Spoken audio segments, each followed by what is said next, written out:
ನಮಸ್ಕಾರ ಸ್ನೇಹಿತರೆ, ನಮ್ಮದು ಶ್ರೀ ಸಪ್ತಗಿರಿ ಮನೆ ಮುದ್ದು ಚಾನಲ್ ಇದೆ. ಅದರ ಮುಖಾಂತರ ಅನೇಕ ರೀತಿಯ ಎಪಿಸೋಡನ್ನು ಕೂಡ ತೋರಿಸ್ತಾ ಇದ್ದೀವಿ. ಸ್ನೇಹಿತರೆ, ನಾವು ಆರೋಗ್ಯವಾಗಿರಬೇಕಂದ್ರೆ ಅತಿ ಹೆಚ್ಚು ನೀರು ಕುಡಿಬೇಕು,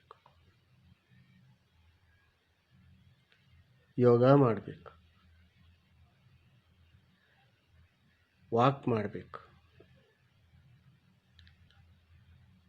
ಮತ್ತು ಆರೋಗ್ಯವಾದ ಒಳ್ಳೆ ಪೌಷ್ಟಿಕ ಅಂಶ ಇರುವಂತಹ ಆಹಾರ ಸೇವನೆ ಮಾಡಬೇಕು.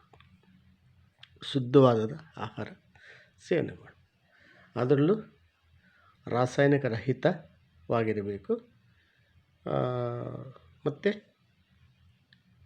ಸಾವಯವ ಕೃಷಿಯಲ್ಲಿ ಬೆಳೆದಿರ್ತಕ್ಕಂಥ ಆಹಾರ, ಯಾವುದೇ ಆಹಾರ ನಾವು ಸೇವನೆ ಮಾಡೋದ್ರಿಂದ ಒಳ್ಳೆಯದಾಗುತ್ತೆ. ಕಾರಣ, ರಾಸಾಯನಿಕ ಬಳಸಿ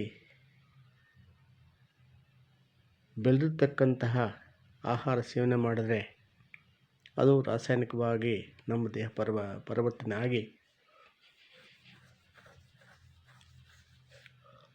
ಅನೇಕ ಕಾಯಿಲೆಗಳನ್ನು ಬರಮಾಡ್ಕೊತಾರೆ.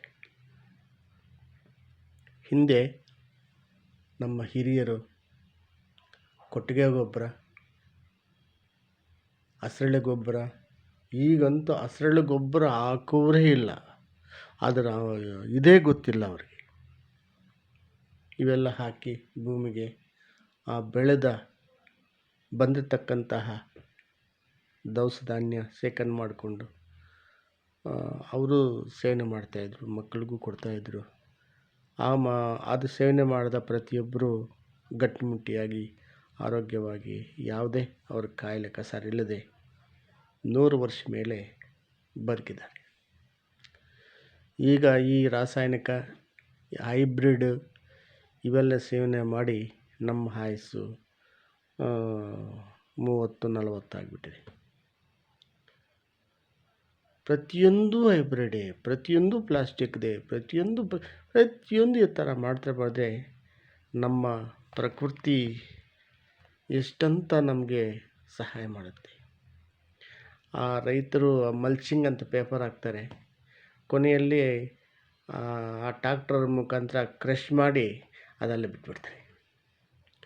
ಅದು ಭೂಮಿಯಲ್ಲಿ ಹೋಗಿ ಅದು ಕೊಲಿಯೋದಿಲ್ಲ. ಅದು ಗಿಡ ಮರಕ್ಕೆಲ್ಲ ನಾವು ಮತ್ತೆ ಬಿತ್ತನೆ ಮಾಡಿದಾಗ ಬೇರಲ್ಲಿ ಬೇರಿಗೆ ಅಡ್ಡ ಬಂದು ಬೇರು ಒಳಗಡೆ ಹೋಗೋಕ್ಕೆ ಸಾಧ್ಯವಿಲ್ಲ. ಎಲ್ಲ ಬೆಳೆ ನಮಗೆ ಲಾಸ್ ಆಯಿತು, ಬರಲಿಲ್ಲ ಅಂತ ಎಲ್ಲರೂ ಬ್ಲೇಮ್ ಮಾಡ್ತಾರೆ. ಇಂತಹದನ್ನು ರೈತರು ದಯವಿಟ್ಟು ಅದನ್ನು ತಪ್ಪಿಸಿ, ಆ ಪ್ಲಾಸ್ಟಿಕ್ ಮಲ್ಚಿಂಗ್ ಹಾಕ್ತೀರಾ, ಏನೋ ಲೇಬರು ಸ್ವಲ್ಪ ಜಾಸ್ತಿ ಆಗುತ್ತೆ ಅಂತಿಲ್ಲ ಅಂತಿಲ್ಲ. ಆ ಬೆಳೆ ಆದ ಮೇಲೆ ಅದನ್ನು ಕ್ಲೀನಾಗಿ ಮಡಚಿ ಸುಟ್ಟುಬಿಡಿ ಅಥವಾ ಬೇರೆ ಅಂಗಡಿಗೆ ಹಾಕಿಬಿಡಿ, ಅವ್ರೇನು ಎತ್ಕೊತಾರೆ. ಆದರೆ ಭೂಮಿಯಲ್ಲಿ ಮಾತ್ರ ಅದನ್ನು ಕ್ರಷ್ ಮಾಡಬೇಡ್ರಿ, ಭೂಮಿ ಪುಡಿ ಮಾಡೋಕ್ಕೆ ಹೋಗಬೇಡ್ರಿ. ಪ್ರತಿಯೊಬ್ಬರು ನಾವು ನೋಡ್ತಾ ಇದ್ದೀವಿ, ಎಷ್ಟು ಹೇಳಿದ್ರೂ ಕೇಳಲ್ಲ. ದಯವಿಟ್ಟು ಇದನ್ನು ಎಲ್ರಿಗೂ ಸ್ವಲ್ಪ ಹೇಳಿ ತಿಳುವಳಿಕೆ ಮಾಡಿರಿ. ಆ ತಿಳುವಳಿಕೆಯಿಂದ ನಮ್ಮ ಭೂಮಿ ಚೆನ್ನಾಗಿರಲಿ. ಆ ತಾಯಿ ನಮ್ಮನ್ನು ಸಾಕುತ್ತೆ, ನಾವು ಆ ತಾಯಿನ ಚೆನ್ನಾಗಿ ನೋಡ್ಕೋಬೇಕು ತಾಯಿನ.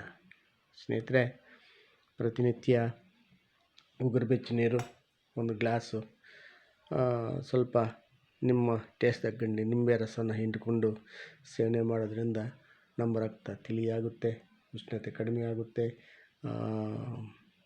BP ಸಹ ಕಡಿಮೆ ಆಗುತ್ತೆ. ಅನೇಕ ಕಾಯಿಲೆಗಳನ್ನು ನಾವು ತೊಲಗಿಸ್ಬೋದು. ಇದರಿಂದ ನಮಗೆ ಉಪಯೋಗ ಜಾಸ್ತಿ ಇದೆ.